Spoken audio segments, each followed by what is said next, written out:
মিষ্টি মিষ্টি হাসিতে দাওয়াত দিলাম আশিতে। রোদ বৃষ্টি ঝড়ের দিন, তোমার দাওয়াত ঈদের দিন। সবাই আসলে সবাই খুশি, তুমি আসলে আমি খুশি। হ্যালো এভরিওয়ান, কেমন আছেন সবাই? আশা করি ভালো আছেন। তো গাইস, আজকের ভিডিওতে আমি আপনাদের শিখিয়ে দেবো কীভাবে আপনারা এই ভাইরাল পিকচারগুলো এডিট করবেন। আর এই পিকচারগুলো কিন্তু এডিট করা খুবই সহজ।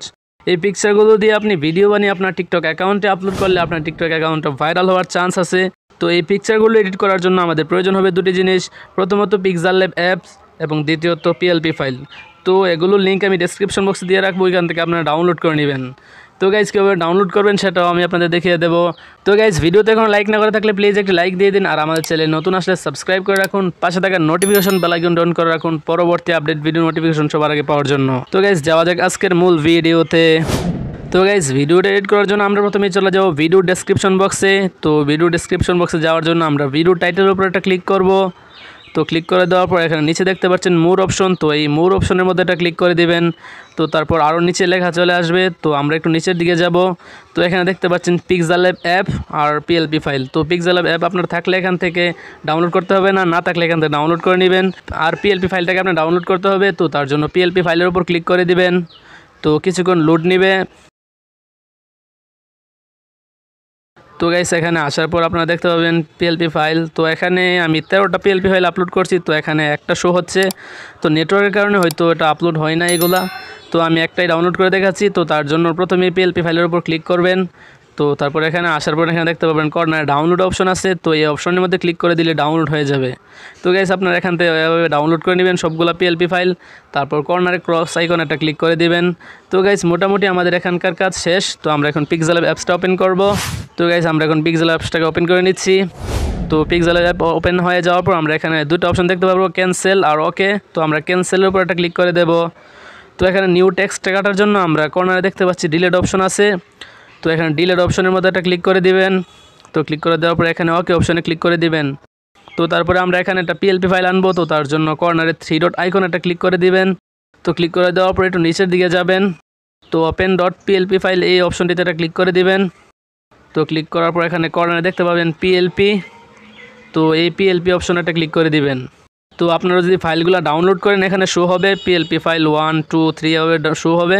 তো আমি PLP ফাইল 1টাকে আমরা এখানে সেভ করব। তো তার জন্য এখানে PLP ফাইল 1-এর উপর একটা ক্লিক করে দিবেন।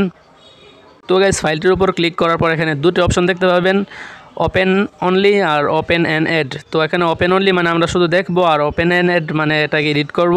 তো তার জন্য ওপেন অ্যান্ড অ্যাডের উপর একটা ক্লিক করে দিবেন। তো ক্লিক করে দেওয়ার পর কিছুক্ষণ ওয়েট করবেন। তো এখানে চলে আসছে ওকে অর ক্যান্সেল। তো আমরা এখানে ওকে অপশনে ক্লিক করে দেব। তো ওকে অপশনে ক্লিক করে দেওয়ার পর এখানে যে কোনো এক সাইডে ক্লিক করে দিবেন। আমি এখানে ডান সাইডে ক্লিক করতেছি। তো এখানে দেখেন আমাদের এখানে কিন্তু ঈদ মুবারক এম লেখাটা চলে আসছে। তো আমরা এখানে এডিট করব, এই এমের জায়গাতে আমরা অন্য অক্ষর বসাবো। তো কি করতে হবে, আমাদেরকে উপরে কর্নারে দেখতে পাচ্ছেন এই চিহ্নটি, তো এই চিহ্নটির উপরে একটা ক্লিক করে দিবেন। তো ক্লিক করে দেওয়ার পর এই টুলসগুলোকে একটু নিচের দিকে নিয়ে যাবেন। তো এখানে দেখতে পাচ্ছেন আপনারা এম, তো এম এর সাইডে যে পেন্সিল আইকনটা আছে, তো এখানে আইকনের উপর একটা ক্লিক করে দিবেন। তো ক্লিক করে দেওয়ার পর আবার উপরে দেখতে পাচ্ছেন পেন্সিল আইকন, তো এই পেন্সিল আইকনের উপর ক্লিক করে দিবেন। ক্লিক করার পর এখানে কিবোর্ডটা চলে আসবে। তো কিবোর্ড আসার পর আপনি আপনার মন মতো অক্ষর বসিয়ে নেবেন। তো আমি এখানে আর লিখলাম। তো আর লেখার পর এখানে কর্নার ডান অপশনে ক্লিক করে দিবেন। তো তারপর এখানে ওকে অপশনে ক্লিক করে দিবেন। তো গাইস, এখানে দেখতে পাচ্ছেন এম এর জায়গায় কিন্তু আর চলে আসছে। তো আপনারা যদি চান এখানে আর না লিখে আপনারা দুটো অক্ষর লিখবেন তো তাও পারবেন। তো তার জন্য এখানে পেন্সিল আইকনে এখানে ক্লিক করে দিবেন। তো তারপর এখানে আবারও পেন্সিল আইকনে ক্লিক করে দিবেন। তো আপনারা এখানে দুটো অক্ষর লিখতে পারবেন। এখানে আমি লিখলাম R+S। তো তারপর এখানে ডান অপশনে ক্লিক করে দিবেন। তো তারপরে ওকে অপশনে ক্লিক করে দিবেন। তো দেখতে পাচ্ছেন এখানে RS চলে আসছে, কিন্তু এখানে লাভের ইমোজিগুলো একটু ডিস্টার্ব করতেছে। তো তার জন্য একটু উপরের দিকে যাব। তো তারপর এখানে লাভের সাইডে ডিলিট অপশন আছে, তো এখানে ক্লিক করে করে এই লাভগুলোকে ডিলিট করে দিবেন।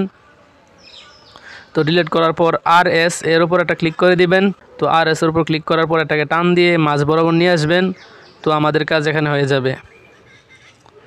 তো আপনি যদি চান এখান থেকে ব্যাকগ্রাউন্ডটা চেঞ্জ করবেন, তো আপনারা ব্যাকগ্রাউন্ড চেঞ্জ করতে পারবেন। তো তার জন্য এখানে বাম সাইডে কর্নারে দেখতে পাচ্ছেন এই অপশনটি, তো এই অপশনটির উপর একটা ক্লিক করে দিবেন। তো ক্লিক করে দেওয়ার পর এখানে দেখতে পাচ্ছেন ইমেজ, তার সাইডে লেখা আছে ফ্রম। তো আমরা এখানে ফ্রমের উপর ক্লিক করে দেব। তো ফ্রমের উপর ক্লিক করে দেওয়ার পর আপনাদের গ্যালারি ওপেন হয়ে যাবে। তো আপনি যেই পিকচারটা এখানে বসাতে চান সেই পিকচারটাকে এখানে সিলেক্ট করে দিবেন। তো আমি একটা পিকচার সিলেক্ট করে আপনাদের দেখাচ্ছি। তো আমি এই পিকচারটাকে সিলেক্ট করব, তো তার জন্য এই পিকচারের উপর ট্যাপ করে দিবেন।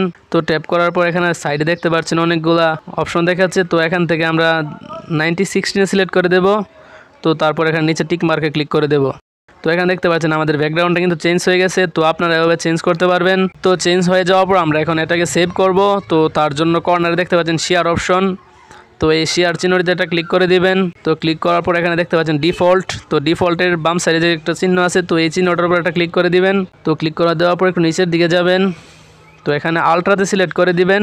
তো আলট্রাতে সিলেক্ট করে দেওয়ার পর এখানে দেখতে পাচ্ছেন সেভ টু গ্যালারি। তো সেভ টু গ্যালারির উপর ক্লিক করে দিলে এই ছবিটা সেভ হয়ে যাবে। তো দেখতে পাচ্ছেন ছবিটা কিন্তু সেভ হয়ে যাচ্ছে। তো গাইস আপনারা এভাবে প্রত্যেকটা ছবিকে এডিট করে নেবেন। আর 13টা পিএলপি ফাইল দেওয়া থাকবে, ওইখান থেকে আপনারা 13টা পিএলপি ফাইল ডাউনলোড করে নেবেন।